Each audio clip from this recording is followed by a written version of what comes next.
For people who rely on payday loans, it can be a debt spiral that is really hard to exit. They can face fees as high as $15 per hundred. That just increases the debt load and can be the tipping point into bankruptcy. In fact, a recent survey done by bankruptcy trustees Hoyes, Miklos, and Associates shows payday loans were involved in nearly a third of the insolvencies the firm handled in Ontario. To discuss this, we're joined by Doug Hoyes, the firm's founder and trustee. It's nice to see you back on the show. Thanks for coming in.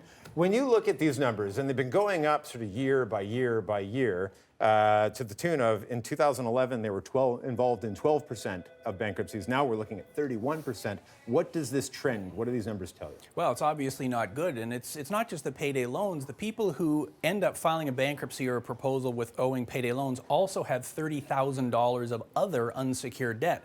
So the payday loan isn't the problem, it's the symptom of the problem, which is this massive debt that they're carrying. So what does that tell us? Do we need to intervene? Like, how do we get them out of this? And do we just, because one of the things that that the report points out is that when they're taking on bigger debts over longer periods, and that can be the thing that just sort of, the straw on the camel's back. Yeah, the math just doesn't work. If you're paying $15 on 100 and you owe $3,500, over the course of a year, you're going to pay like $13,500 in interest. That's crazy. It's crazy. It's impossible. So we have to look at the underlying problem, which is the huge amount of debt, and then we have to ask ourselves, why are people getting into this massive amount of debt? And in a lot of cases, it's reduced income. They don't have the income to support the expenses that they're incurring. And I sort of understand when people are taking these to cover off emergency payments that come up, things happen, everybody finds themselves in a pinch, you can't get a loan from the bank, so you end up at this place. You also found that people are taking this money to pay down existing debt. Yeah, exactly. Right? And again, if you've got $30,000 of other debt, you've got to have the money to pay that, so you think, well, I'll go and get a payday loan, and that will tide me over. But of course, all you're doing is digging the hole deeper and deeper. That's not a way out. And, the trend, because you guys said the numbers go back quite a while now, so there's a good body of data that we can sort of sift through.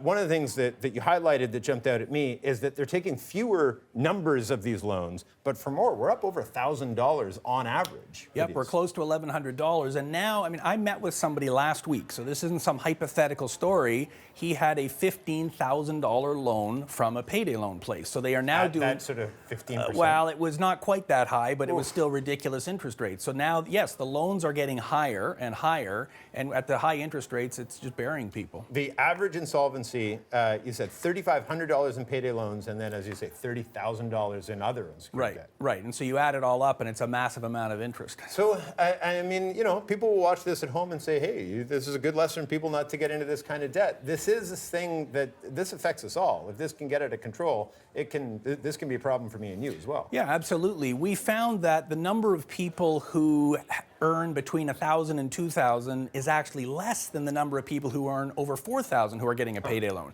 So it's not people who have no money, no job. No, you have to have a source of income in order to borrow on a payday loan. So there's actually bigger loans from the people who have higher income. And does our economy at large need to get this sorted out? Is it incumbent on all of us to make sure? Because this can, if the numbers continue to grow from 2011 at 12% to now at 31%, that's a troubling trend in terms of where we're headed. Yeah, and if it's a problem of low income, then I guess as employers, and this is something I've got to think about myself because I've got a lot of employees, well, maybe I got to make sure I'm paying a living wage so people can cover their monthly expenses and not get into these problems. What about the notion of these payday loans?